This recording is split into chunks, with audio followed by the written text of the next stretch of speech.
I keep on hoping Willie cake by the ocean. Woo!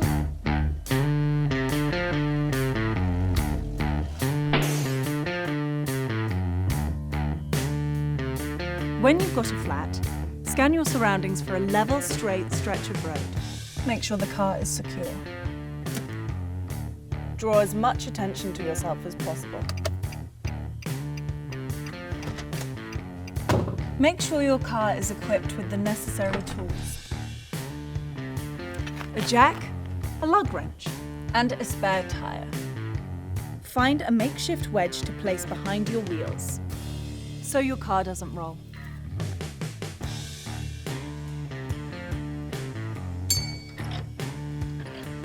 Use nice, even strokes.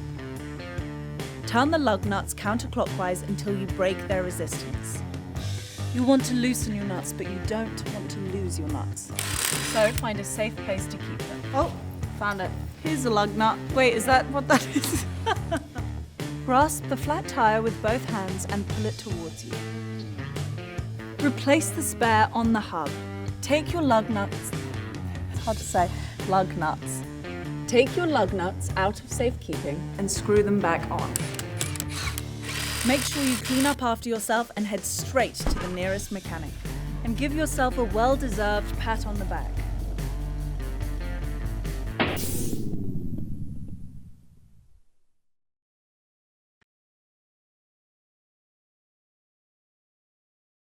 Hi Vogue, this is Sophie Turner, and to watch more Vogue videos, subscribe here.